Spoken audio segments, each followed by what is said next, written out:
ఇక విశాఖలోని ఋషికొండపై 500 కోట్లతో నిర్మించిన భవనాలపై వివాదం ముదురుతోంది. గత వైసీపీ ప్రభుత్వ హయాంలో 2.5 సంవత్సరాలలో ఆ భవనాలను చూసేందుకు ఎవరిని అనుమతించలేదు. ఇప్పుడు ప్రభుత్వం మారడంతో ఋషికొండ భవనాల రహస్యం బయటపడింది. అధునాతన హంగులతో 7 భవంతులను నిర్మించారు. బాత్రూంలో ఒక్కో కమాండ్ 25 లక్షలు, బాత్ టబ్ 35 లక్షలు ఖర్చుతో నిర్మించారని లెక్కలు బయటపడడంతో టీడీపీ వైసీపీ మధ్య మొదలైన మాటల యుద్ధం.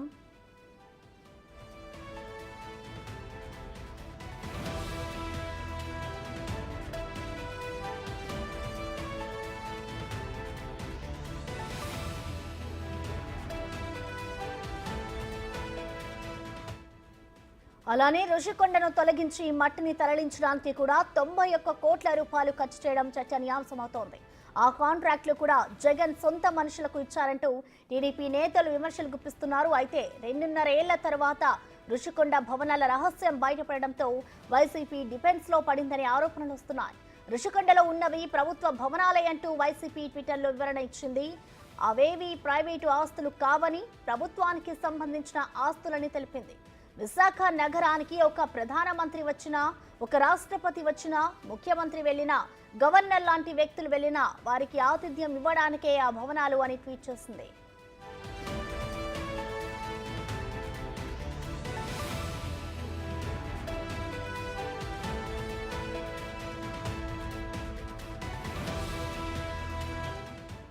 అందుకుగాను రాష్ట్రపతి, ప్రధాని భవనాలు అయితే ఇంతకాలం ఎందుకు బయట పెట్టలేదని టీడీపీ ఫైర్ అవుతోంది. ఋషికొండ భవనాల నిర్మాణంపై విచారణ చేపిస్తామని టీడీపీ నాయకులు చెబుతున్నారు. కోట్లు కొట్టేయడానికే ఋషికొండ భవనాలను వాడుకున్నారని తీవ్ర స్థాయిలో ధ్వజమెత్తుతున్నారు.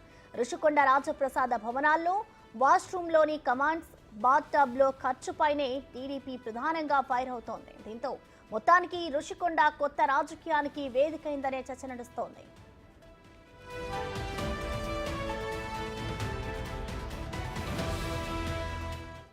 దీనిపై మరింత సమాచారాన్ని మా ప్రతినిధి రాజు అందిస్తారు. రాజు, చెప్పండి, ఇటు ఋషికొండలో ఏదైతే గత వైసీపీ ప్రభుత్వం నిర్మించిన భవనాలకి సంబంధించి ఇప్పుడైతే ఒక రాజకీయం నడుస్తుందని చెప్పుకోవచ్చు. దీని మీద ఇటు టీడీపీ అలాగే వైసీపీ నేతల మధ్య ఒక మాటల యుద్ధం నడుస్తోంది. డీటెయిల్స్ ఏంటి రాజు? గత ప్రభుత్వ హయాంలో ఋషికొండని పూర్తిగా ధ్వంసం చేస్తూ భారీ కట్టడాలు నిర్మిస్తున్నారంటూ వైసీపీ ప్రభుత్వంపై టీడీపీ తీవ్ర స్థాయిలో విమర్శలు చేసినటువంటిది చూసుకుంటూ వచ్చాం. భవనాలను నిర్మిస్తున్నటువంటి సమయంలో కూడా వాష్రూముల్లో వాటి కమోడ్స్ కానీ, బాత్ టబ్స్ కానీ వీటిని నిర్మాణం కోసం ఒక్కొక్కటి కొనడానికి దాదాపుగా 25 లక్షలు, 35 లక్షలు ఒక్కొక్క బాత్ టబ్ కి ఖర్చు చేశారని వైసీపీ అధికారులు రిలీజ్ చేసినటువంటి, వైసీపీతో పాటుగా అధికార యంత్రాంగం రిలీజ్ చేసినటువంటి నోట్లో ఇవన్నిటినీ కూడా తెలియజేసినటువంటి పరిస్థితి ఉంది. అది తీవ్ర విమర్శలకు దారితీసింది. ఎందుకంటే ఒక సామాన్యమైనటువంటి కుటుంబ సభ్యులకు, పబ్లిక్ కి ఒక ఇంటి నిర్మాణానికే ప్రభుత్వాలు 1,50,000 రూపాయలు, 1,80,000 రూపాయలు ఇస్తున్నటువంటిది ఒక బాత్ టబ్ కి 35 లక్షలు ఎలా ఖర్చు చేస్తారంటే విమర్శలు చేసినటువంటి పరిస్థితి ఉంది. అయితే ఈ భవనాల నిర్మాణం కానీ, వాటికి సంబంధించినటువంటి లోపల ఎట్లాంటి ఫర్నిచర్ వేస్తున్నారు, భవనాలు ఎలాంటి నిర్మాణం చేస్తున్నారు అనేది గత 2.5 సంవత్సరాలుగా వైసీపీ కానీ, అధికార యంత్రం కానీ ఎవరూ బయట పెట్టినటువంటి పరిస్థితి కనిపించడం లేదు. కానీ రాజప్రసాదాలు లాంటి దాదాపుగా 7 భవంతుల్ని వైసీపీ నిర్మాణం చేపట్టింది. అక్కడ వైసీపీ మళ్ళీ అధికారంలోకి వస్తే సీఎం జగన్ మళ్ళీ తిరిగి అక్కడి నుంచే పరిపాలన చేస్తాడు, ఆ రాజప్రసాదాల్లోనే నివాసం ఉంటాడనే ప్రచారం చేసినటువంటి పరిస్థితి ఉంది. కానీ ఆ ప్రభుత్వం మారింది, అధికారం మారింది. ఇప్పుడు చంద్రబాబు సీఎం గా ప్రమాణ స్వీకారం చేసిన తర్వాత ఒక్కొక్కటి బయట పెడుతున్నటువంటి దృశ్యాలు అయితే కనిపిస్తున్నాయి. దీనిలో భాగంగానే విశాఖపట్నంలో ఉన్నటువంటి రిషికొండపై నిర్మాణం చేపట్టినటువంటి భవంతుల్లోకి స్థానిక ఎమ్మెల్యే గంటా శ్రీనివాసరావు నిన్న మీడియాను తీసుకుని లోపలికైతే వెళ్ళి ఆ రహస్యాన్ని ఛేదించే ప్రయత్నం అయితే చేశారు. కానీ అక్కడికి వెళ్ళిన తర్వాత అవాక్క అయినటువంటి పరిస్థితి. ఆ రాజప్రసాదాల్లో ఇప్పటి వరకు ఆంధ్రప్రదేశ్ లో కూడా ఈ విధమైనటువంటి భవనాలు ఎక్కడ కూడా కట్టినటువంటి పరిస్థితి లేదు. ఇది మీడియాలో వచ్చిన తర్వాత మొత్తం రాజప్రసాదాలకు సంబంధించి, ఆ భవనాలకు సంబంధించినటువంటి విజువల్స్ అన్ని బయటికి వచ్చిన తర్వాత ఇప్పుడు వైసీపీ డిఫెన్స్ లో పడినటువంటి పరిస్థితి కనిపిస్తుంది. ఎందుకంటే ఇప్పటి వరకు ఆ భవనాలకు సంబంధించి రహస్యంగా ఉంచడంతో వాటికి అక్కడ ఖర్చు పెట్టినటువంటి దాదాపుగా 500 కోట్ల రూపాయలు నగదు డబ్బు పూర్తిగా ప్రభుత్వం ప్రజలకు సంబంధించినటువంటిది ఎవరికి అక్కర రాకుండా చేశారనేది ఆ టీడీపీ చేస్తున్నటువంటి ఆరోపణలకు డిఫెన్స్ లో పడినటువంటి వైసీపీ ఇప్పుడు అది వైజాగ్ ప్రధానమంత్రి గాని, రాష్ట్రపతి గాని, గవర్నర్ గాని ఎవరన్నా వస్తే వాళ్ళకి అధికారిక భవనాలు గాని, విడిది భవనాలు ఎలాంటివి లేకుండా ఉన్నాయి. అలా వచ్చినటువంటి ప్రధానికి, రాష్ట్రపతికి విడిది లాంటి భవనాలే ఈ నిర్మాణము. ఇది ప్రభుత్వ భవనాలు, ఏ ప్రైవేట్ వ్యక్తులకు సంబంధించినటువంటి కాదు. ఈ పూర్తిగా ప్రభుత్వం చేత నిర్మించబడినటువంటివి, ప్రభుత్వానికి సంబంధించిన అంటూ ట్విట్టర్ గా ఒక వారైతే నడుస్తున్నటువంటి పరిస్థితి ఉంది. ట్విట్టర్ వేదికగా వైసీపీ వివరణ ఇచ్చే ప్రయత్నం అయితే చేసింది. దీనికి డిఫెన్స్ లో పడేస్తూ ఇప్పుడు డిఫెన్స్ లో ఉన్నటువంటి వైసీపీకి కౌంటర్ ఇస్తూ టీడీపీ అయితే అంటే ఇంతకాలం ఎందుకు వీటిని బయట పెట్టలేదు, ప్రభుత్వ భవనాలు అటు రాష్ట్రపతి ప్రధానమంత్రుల కోసం అని ఎందుకు చెప్పలేదంటూ ఇప్పుడు ఎదురుదాడి చేస్తున్నటువంటి పరిస్థితి కనిపిస్తుంది. ముఖ్యంగా చూస్తే దాదాపుగా 500 కోట్లతో నిర్మించినటువంటి ఈ భవనాలకు సంబంధించి వైసీపీ పూర్తి స్థాయిలో డిఫెన్స్ లో పడింది. దానికి వివరణ ఇవ్వడానికి కూడా అవకాశం లేకుండా పోయినటువంటి పరిస్థితి కనిపిస్తుంది. ఎందుకంటే 2.5 సంవత్సరాలుగా ఇప్పటి వరకు ఒక చిన్న అంటే ఫోటో గానీ, విజువల్ గానీ బయటకు కనిపించకుండా ఉండేలాగా తగు జాగ్రత్తలు తీసుకున్నారు. దాదాపుగా 50 అడుగుల వరకు ఒక రేకులను లోపల ఏం జరుగుతుంది, ఏం కట్టడాలు జరుగుతున్నాయి అనేది కనిపించకుండా చేసినటువంటి పరిస్థితి కనిపిస్తుంది. కానీ అంటే వైసీపీ ప్రభుత్వం గానీ, పార్టీ గానీ, సీఎం గా ఉన్నప్పుడు జగన్మోహన్ రెడ్డి గానీ రానున్న 20 సంవత్సరాలు మనమే అధికారంలో ఉంటాం కాబట్టి ఎలా కట్టినా ఏం చేసినా చలామణి అవుతుందనే ఆలోచనతో, ఆ ధోరణితో వాళ్ళు నిర్మాణాలు చేపట్టినటువంటి పరిస్థితి ఉంది. ఇప్పుడు అంటే నిర్మాణాలు అయితే సీఎం క్యాంప్ ఆఫీస్ గాను, సీఎం నివాసం గాను అంటూ నిర్మాణాలు చేపట్టారు. తర్వాత టూరిజం మంత్రి ఆర్కే రోజా ఇతర వైసీపీకి సంబంధించిన నాయకుల సమక్షంలో గత ఫిబ్రవరిలో అంటే ఎన్నికల కోడికి ముందే దీన్ని ప్రారంభోత్సవం చేసినటువంటి పరిస్థితి ఉంది.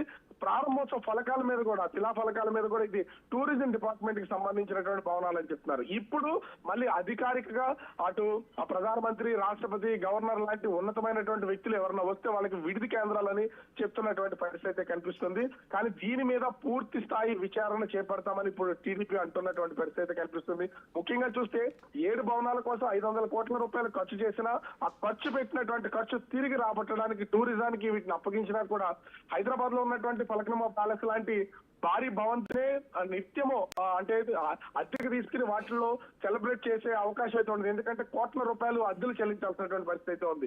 అట్లాంటిది రిషికొండలో నిర్మాణం చేపట్టినటువంటి ఈ భవనాలకు ఎవరు ప్రతిరోజు గెస్ట్లుగా వస్తారు, అతిథులుగా వస్తారు, లేదా ఆ టూరిజానికి వచ్చినటువంటి వాళ్ళు అందులో విడిది చేస్తారు అనేది కష్టతరంగానే ఉంది. ఎందుకంటే ఒక్కొక్క భవనం, ఒక్కొక్క రూము అంటే ఒక్కొక్క బెడ్రూమ్ ఒక సామాన్యమైనటువంటి ప్రజలు కట్టుకునే ఒక డబుల్ బెడ్రూమ్ ఇంటికి సమానంగా ఉన్నటువంటి అంత భారీ భవంతులు ఉన్నటువంటి భారీ రూమ్ లో ఉన్నటువంటి పరిస్థితి ఉంది.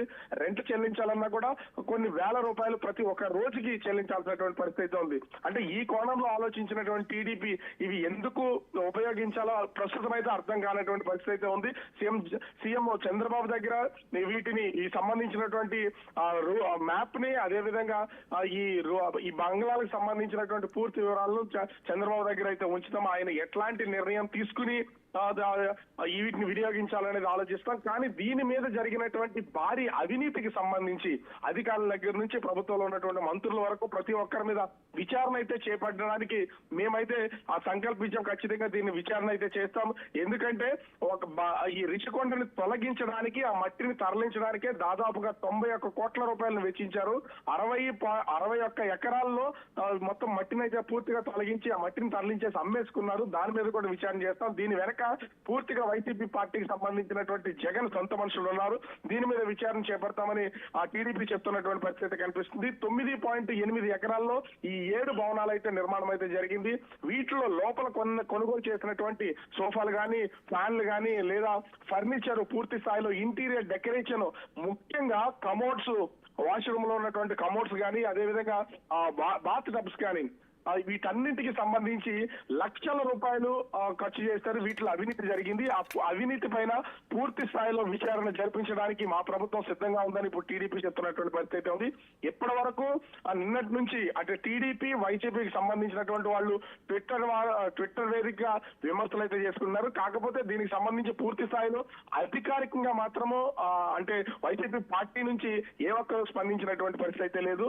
అయితే ఈ రోజు మరికొద్దిసేపట్లో మాజీ మాజీ మంత్రి గుడివాడ అమర్నాథ్ ఈ రిషికొండ నిర్మాణాలపై జరిగినటువంటి నిర్మాణాల పూర్తికి సంబంధించిన దాని మీద వివరణ ఇవ్వడానికి సిద్ధంగా ఉన్నటువంటి పరిస్థితి అయితే ఉంది. సమాచారం కూడా అందించినటువంటి పరిస్థితి అయితే ఉంది. అయితే ఆయన ఏం మాట్లాడతాడు, దీన్ని ఏ విధంగా వెనకేసుకొస్తూ డబ్బులు ప్రభుత్వానికి సంబంధించినటువంటి డబ్బుల్ని ఎక్కడా కూడా ఖర్చు అంటే వేస్ట్ ఖర్చులు ఎక్కడా చేయలేదు, మేము అన్ని పక్కాగా చేసాం, మా దగ్గర అన్ని ఉన్నాయని చెప్తారా, లేకపోతే ట్విట్టర్ లో వచ్చినట్లు విధంగానే దీన్ని రాష్ట్రపతి కోసమో ప్రధానమంత్రి కోసమో నిర్మాణాలు చేపట్టడం, వైజాగ్ కి ఒక అద్భుతమైనటువంటి విడిది కేంద్రం అని చెప్తారా అనేది మాత్రం వేచి చూడాల్సినటువంటి పరిస్థితి ఉంది. కానీ టీడీపీ నుంచి మాత్రం పక్కాగా చెప్తున్నారు, దీనికి సంబంధించి పూర్తి స్థాయి విచారణ చేయిస్తాం, దీని వెనకున్నటువంటి వాళ్ళు ఎవరైనా సరే ఈ ఖచ్చితంగా వాళ్ళ మీద కేసులు నమోదు చేస్తాం. ఈ డబ్బులంతా కూడా, ఎందుకంటే దాదాపు 500 కోట్ల రూపాయలు ఆ ప్రభుత్వ ధనాన్ని, ప్రజల ధనాన్ని నాశనం చేసినటువంటి పరిస్థితి అయితే ఉంది. వీటన్నిటిని తిరిగి వచ్చేలాగా మేము దీన్ని పూర్తి స్థాయి కసరత్తు చేసి వాడుకలోకి తీసుకొస్తామని చెప్తున్నటువంటి పరిస్థితి అయితే ఉంది. మరి వేచి చూడాలి, రెండు పార్టీలకు సంబంధించినటువంటి నాయకులు ఎలా రెస్పాండ్ అవుతారు, ప్రభుత్వానికి సంబంధించి ఎలాంటి నిర్ణయం తీసుకుంటుంది అనేది మాత్రం వేచి చూడాల్సినటువంటి పరిస్థితి అయితే కనిపిస్తుంది. Prasanna, thank you Raju.